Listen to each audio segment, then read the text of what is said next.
Hello everyone, again welcome back to my YouTube channel Mechanical Concept. Now today I discuss about the mode of heat transfer. Heat transfer के कितने modes होते हैं उसके बारे में अपन इस वीडियो में डिस्कस करेंगे। कौन कौन से कंडक्शंस, कन्वेक्शंस एंड रेडिएशंस पूरी डिटेल्स में अपन इसमें डिस्कस करेंगे। चलो वीडियो शुरू करते हैं। वीडियो शुरू करने से पहले मेरे चैनल को सब्सक्राइब करना ना भूलें प्लीज़। अगर आपको मेरा वीडियो अच्छा लगे तो मेरे चैनल को सब्सक्राइब करें, वीडियो को लाइक करें एंड शेयर करें। सबसे पहले अपन बात कर लेते हैं बेसिक मोड्स। कौन कौन से 3 मोड्स, कंडक्शन, कन्वेक्शंस और रेडिएशंस, इनकी डेफिनेशंस के बारे में बात कर लेते हैं। This is the transfer of heat through a solid और stationary medium without any movement of the material itself. Means जो कंडक्शंस होता है ये हमेशा आपके सॉलिड बॉडी में होता है। इसमें जो सॉलिड बॉडी में जो पार्टिकल्स होते हैं वो आपके मूवमेंट नहीं करते हैं। वो जो हीट का ट्रांसफ़र करते हैं एक पार्टिकल से दूसरे पार्टिकल, ये एक स्टेबल कंडीशन में होता है। ये पार्टिकल्स आपके मूवमेंट नहीं करते। जहाँ पार्टिकल्स मूवमेंट नहीं करते वो हमेशा सॉलिड बॉडी होती है या stationary mediums. It is the examples of metal rod when the one end heated. मतलब जैसे आपके पास ये मेटल रोड है, अगर मैं इसको यहाँ से हीट करूँगा तो ये हीट कहाँ तक पहुँचेगी, यहाँ तक। तो यहाँ पे ये जो पार्टिकल्स होते हैं इस रोड में, ये क्या करते हैं, अपना हीट जो होती है वो अपने पास वाले पार्टिकल्स को ट्रांसफ़र कर देते हैं। इसमें पार्टिकल्स का मूवमेंट नहीं होता। दूसरा convections, this is occurs in a fluid. Fluid का मतलब लिक्विड और gases, where the heat transfer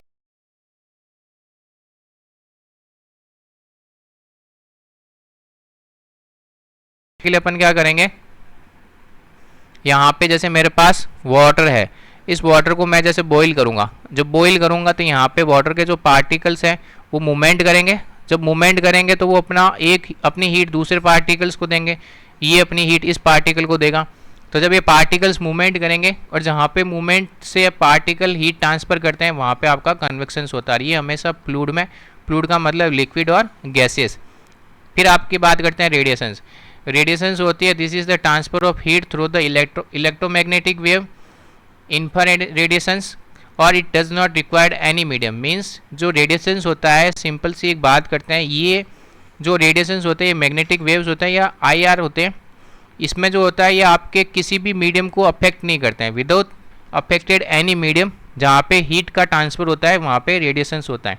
जैसे अपना सन से जो रेडिएशंस आ रही है वो किसी भी मीडियम को अफेक्ट नहीं करती है। उसके बाद अपन बात कर लेते हैं जैसे ये कंडक्शंस। अब कंडक्शन जैसे ये सॉलिड बॉडी है, ठीक है, इस सॉलिड बॉडी में यहाँ पे भी ये सॉलिड बॉडी है और ये भी सॉलिड बॉडी है। जब मैं यहाँ से इसको हीट सप्लाइड करूँगा, तो ये क्या करेगा, सॉलिड बॉडी हीट को एब्जॉर्ब करेगा।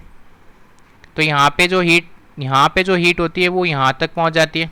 सॉलिड बॉडी की बात करते हैं, और जहाँ पे सॉलिड बॉडी होता है वहाँ पे आपका कंडक्शंस होता है, ठीक है। जहाँ पे सॉलिड बॉडी होता है और पार्टिकल्स का मूवमेंट नहीं होता है फिर भी हीट का ट्रांसफ़र होता है, वहाँ पे आपका कंडक्शंस होता है। दूसरा अपन कन्वेक्शंस की बात करते हैं। जब ये वाटर फिलअप कर रखा है, वाटर बॉईल होगा, तो यहाँ पे आपका क्या हो जाएगा, ये वाटर के जो पार्टिकल्स है ये आपके पार्टिकल्स मूवमेंट करेंगे। जब मूवमेंट करेंगे तो ये अपनी हीट इसको दे देंगे, ये वाला पार्टिकल्स हीट इसको दे देगा। तो जहाँ पे पार्टिकल्स का मूवमेंट होता है वहाँ पे कन्वेक्शंस होता है और ये अपनी हीट रेडिएशंस के फॉर्म में बाहर निकालते हैं, तो उसको बोलते हैं अपन रेडिएशंस। और यहाँ पे रेडिएशन में कोई भी मीडियम का अफेक्ट नहीं होता है। तो ये आपका होता है कंडक्शंस, कन्वेक्शंस एंड रेडिएशंस। उसके बाद अपन बात कर लेते हैं कंडक्शंस एक एक करके। कंडक्शंस में अपन बात करते हैं फोरियर लॉ। जहाँ पे फोरियर लॉ आता है वहाँ पे आपको कंडक्शंस का डेफिनेशन लिखना है। ये क्या कहता है, Fourier law describe the heat conduction process in a solid medium और it is a fundamental understanding the thermal conductions. Solid medium आता था वहाँ पे कंडक्शंस आ जाता है। It is state that the rate of heat transfer through a material is proportional to the temperature. Temperature के proportional होता है, थर्मल कंडक्टिविटी के प्रपोजनल होता है, एरिया के प्रपोजनल होता है और जो आपकी थिकनेस होती है उसके इन्वर्सली प्रपोजनल होता है। तो यहाँ पे आपके क्या क्या चीज़ें हैं, सबसे पहले अपन बात करते हैं के। क्यू क्या है आपका हीट ट्रांसफर रेट, के है आपकी थर्मल कंडक्टिविटी, ए है आपका क्रॉस सेक्शनल एरिया जो भी आपका सॉलिड मीडियम होता है, और delta T upon delta x है ये आपका टेम्परेचर ग्रेडियंट है, चेंज इन टेम्परेचर, ठीक है। और ये हमेशा नेगेटिव क्या शो करता है, जो आपका हीट का जो ट्रांसफर होता है वो हायर से लोअर की ओर हो रहा है। उसके बाद अपन बात करते हैं thermal resistance. Thermal resistance is a measure of the material's ability to resist the heat flow. Means जो आपकी हीट फ्लो हो रही है उसको जो रजिस्ट करने की जो एबिलिटी होती है मटेरियल्स की, उसको अपन कहते हैं थर्मल रेजिस्टेंस। ये आपका यहीं से कैलकुलेट हो जाता है। जैसे अगर आपको ये थर्मल कंडक्टिविटी की इक्वेशन पता है, अगर फोरियर लॉ पता है, तो आपको क्या करना है, ये dx में ka का डिवाइड कर देना। जैसे ये आपका dx है, dx डिवाइडेड बाई अगर आप ka कर दे तो ये जो फॉर्म बनती है ये आपका थर्मल रेजिस्टेंस हो जाता है। तो यहाँ पे मैंने dx की जगह लेंथ ले ली और k आपकी थर्मल कंडक्टिविटी कांस्टेंट, a आपका एरिया हो जाता है।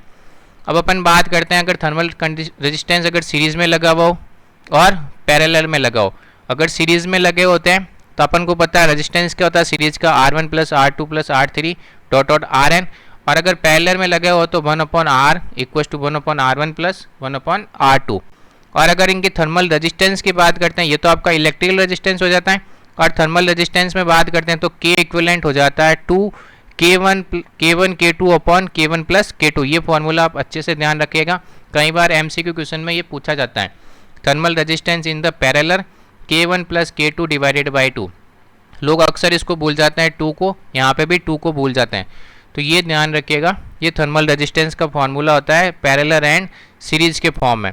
तो यहाँ पे ये जो लगे हुए हैं ये आपके सीरीज के फॉर्म में लगे हुए हैं, और यहाँ पे ये जो रेजिस्टेंस लगे हुए हैं ये आपके पैरेलल के फॉर्म में लगे हुए हैं। ठीक है, तो ये आपके एग्जाम में कई बार पूछा जाता है, MCQ क्वेश्चन में भी पूछ लिया जाता है। तो थर्मल रेजिस्टेंस सीरीज का क्या होता है 2 K1 K2 upon K1 plus K2, और पैरेलल का होता है K1 plus K2 divided by 2। उसके बाद अपन बात कर लेते हैं कन्वेक्शन। जैसे अभी अपन ने पीछे पढ़ा था, ये किस में होता है, फ्लूइड में होता है। इसमें जो फ्लूइड के पार्टिकल्स होते हैं वो मूवमेंट करते हैं फॉर ट्रांसफर ऑफ हीट। अब ये 2 टाइप्स के होते हैं, natural convections, force convections. Natural convection में क्या होता है, this is occur due to the difference in temperature and density within the fluid. Means जैसे वार्म वाटर है, जैसे गर्म पानी है, अगर आप इसको खुला छोड़ दे तो ये नेचुरली ठंडा हो जाता है। ये इसका टेम्परेचर डिफरेंस, जैसे बाहर का टेम्परेचर अगर कम है और अंदर का टेम्परेचर ज़्यादा है, तो टेम्परेचर इक्वल होने के लिए, थर्मल इक्विवेलेंस के लिए ये क्या हो जाएगा, दोनों टेम्परेचर इक्विवेलेंस हो जाएंगे, इसलिए टेम्परेचर डिफरेंस हो जाता है। और अपन यहाँ पे कोई भी तरह का फोर्स यूज़ नहीं लेते हैं। फोर्स का मतलब होता है कोई भी external force like fan, pump. और जहाँ पे आपका फैन और पंप यूज़ आता है, जैसे मैकेनिकल कंपोनेंट यूज़ आता है, वो आपका फोर्स कन्वेक्शन हो जाता है। जैसे कूलिंग सिस्टम, एयर और water is force to flow over a heated surface to remove the, जैसे ये आपका सॉलिड बॉडी है, यहाँ पे इसको मैंने गर्म कर रखा है, इसको ठंडा करने के लिए मैं क्या करूँगा, फोर्सफुली वाटर इसके ऊपर स्प्रे करूँगा। तो स्प्रे करूँगा तो ये मेरा फोर्स कन्वेक्शन हो गया। ये कहाँ से वाटर आता है, पंप से अपन इस वाटर को यहाँ पे स्प्रे करते हैं। जैसे ये नेचुरल कन्वेक्शंस, ये ठंडी हो रही है, कैसे हो रही है, कोल्ड एयर से। और फोर्स कन्वेक्शन में मैंने यहाँ पे पंखा यूज़ ले लिया, फैन। ये फैन क्या करता है, इसको चिल करता है, मतलब इसको ठंडा करने के लिए यूज़ में लेते हैं। जहाँ पे मैकेनिकल कंपोनेंट यूज़ आता है वो उसको अपन फोर्स कन्वेक्शन कहते हैं, जहाँ पे मैकेनिकल कंपोनेंट यूज़ नहीं आते उसको अपन नेचुरल कन्वेक्शंस कहते हैं। उसके बाद अपन रेडिएशंस की बात कर लेते हैं। रेडिएशंस वहाँ पे होता है, radiations heat transfer occur without any mediums, means जहाँ पे मीडियम का कोई भी अफेक्टेड नहीं होता है, मीडियम, वहाँ पे आपका रेडिएशंस होता है।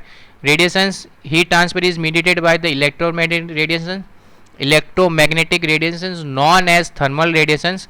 अब यहाँ पे जैसे सन से रेडिएशंस आ रही है, जैसे solar radiation reach the surface earth after passing through the layers, जैसे बहुत सारी एटमॉस्फेरिक लेयर्स होती है, वहाँ से अगर ये सरफेस जो रेडिएशंस आ रही है ये कहाँ पे आ रही है, अर्थ की सरफेस पे, तो ये किसी भी मीडियम को अफेक्ट नहीं करती है। जहाँ पे मीडियम का कोई अफेक्ट नहीं होता है वहाँ पे आपका रेडिएशंस होता है। तो ये ध्यान रखना, कंडक्शन, कन्वेक्शन और रेडिएशंस। अब अपन बात कर लेते हैं Stefan Boltzmann law. Stefan Boltzmann law क्या होता है, रेडिएशन हीट ट्रांसफर रेट जो आपकी Q होता है for a black body is to its surrounding is proportional to the 4th power of the absolute temperature. ये आपका जो टेम्परेचर होता है, एब्सोल्यूट टेम्परेचर, इसकी 4th पावर जो आपका Q होता है ये डायरेक्टली प्रोपोर्शनल होता है टेम्परेचर की 4th पावर के। ठीक है, तो ये आपका क्या होता है Q, rate of heat transfer, और ये जो एब्सोल्यूट टेम्परेचर है उसकी 4th पावर के प्रोपोर्शनल टू होता है। तो यहाँ पे आपका जब प्रोपोर्शनल साइन हटाएंगे तो ये इक्वल आ जाएगा, यहाँ पे आपका ये T, A और रो। तो यहाँ पे Q क्या है आपका हीट ट्रांसफर रेट, सिग्मा हो जाता है आपका स्टेफन बोल्ट्जमैन कांस्टेंट, T है आपका एब्सोल्यूट टेम्परेचर, A है आपका एरिया ऑफ बॉडी जहाँ पे जो हीट का ट्रांसफर होता है, हीट एमिटेड होती है, और जो सिग्मा की वैल्यू होती है वो होती है 5.64 multiply by 10⁻⁻⁸ watt meter square kelvin की पावर 4। ये ध्यान रखना, ये कई बार एग्जाम में पूछा जाता है। स्टीफन बोल्ट्जमैन फॉर्मूला क्या होता है या स्टीफन बोल्ट्जमैन लॉ क्या होता है, ये एग्जाम में कई बार पूछा जाता है और ये आपका एक प्रैक्टिकल्स भी होता है। उसके बाद अपन बात कर लेते हैं एनर्जी। एनर्जी एब्जॉर्ब की जाती है, रिफ्लेक्टेड होती है और ट्रांसमिटेड होती है। एब्जॉर्प्शन में क्या होता है, जहाँ पे बॉडी, जैसे आपकी ब्लैक बॉडी की बात करते हैं तो ब्लैक बॉडी हमेशा लाइट को एब्जॉर्ब करती है। और फिर रिफ्लेक्शंस की बात कर लेते हैं, जो मिरर होता है वो क्या करता है, आपकी लाइट को रिफ्लेक्ट कर देता है। और ट्रांसमिशंस की बात करते हैं, जो ग्लास विंडो होते हैं वो क्या करते हैं, लाइट को पासिंग आउट कर देते हैं। जैसे एब्जॉर्प्शन की बात करते हैं तो ब्लैक बॉडी हमेशा 100% एब्जॉर्ब करती है, वाइट बॉडी एब्जॉर्ब नहीं कर पाती और ग्रे बॉडी पार्शियली एब्जॉर्ब करती है। एमिशन की बात करते हैं तो एमिशन ब्लैक बॉडी का हमेशा बहुत ज़्यादा होता है, वाइट बॉडी एमिशंस होती नहीं है और ग्रे बॉडी का पार्शियली होती है। एमिसिविटी ब्लैक बॉडी की 1 होती है, वाइट बॉडी की 0 होती है और ग्रे बॉडी की 0 से लेके 1 तक होती है। तो ये ध्यान रखना, ये टेबल्स बहुत इंपॉर्टेंट हैं। और जैसे अपन बात करते हैं ब्लैक बॉडी, तो ब्लैक बॉडी एब्जॉर्ब कर लेती है, वाइट बॉडी रिफ्लेक्ट कर देती है और ग्रे बॉडी एब्जॉर्ब और रिफ्लेक्ट दोनों कर देती है। तो ये ध्यान रखना, ब्लैक बॉडी में हमेशा एब्जॉर्प्शन होता है, वाइट बॉडी में आपका रिफ्लेक्शंस होता है और ग्रे बॉडी में आपका एब्जॉर्प्शन प्लस रिफ्लेक्शंस दोनों होता है। उसके बाद किरचॉफ लॉ की बात करते हैं। किरचॉफ लॉ क्या कहता है, जो आपकी एमिसिविटी होती है वो डायरेक्टली प्रोपोर्शनल टू होती है एब्जॉर्बिविटी, ये आपका किरचॉफ बॉडी होती है।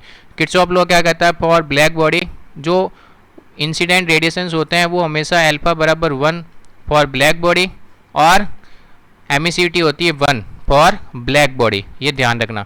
उसके बाद वेन्स डिस्प्लेसमेंट क्या कहता है, this law determines the most likely frequency of emitted radiations. Means जैसे आपकी ब्लैक बॉडी है, इस ब्लैक बॉडी से आपने कितनी रेडिएशन एमिटेड हुई है उसकी फ्रीक्वेंसी अपन कैलकुलेट करते हैं वेन्स डिस्प्लेसमेंट के। तो ये क्या होता है, इनवर्सली प्रोपोर्शनल टू होता है टेम्परेचर के। ठीक है, ये ध्यान रखना, ये फॉर्मूला आपको पता होना चाहिए। लैम्डा होता है wavelength, T absolute temperature, b Wien's displacement constant. तो ये था आपका कंडक्शंस, कन्वेक्शन, रेडिएशंस, जो हीट ट्रांसफर के 3 मोड्स होते हैं। अगर आपको मेरा वीडियो अच्छा लगे तो प्लीज़ मेरे चैनल को सब्सक्राइब करना ना भूलें। मेरे चैनल का नाम है मैकेनिकल कंसेप्ट। प्लीज़ वीडियो को लाइक करें, शेयर करें और चैनल को सब्सक्राइब करें और बेल आइकन पे क्लिक करना ना भूलें ताकि आपको नए नोटिफिकेशन मिल सके और आप इसी तरह अपडेट रहे। Thank you for watching my video.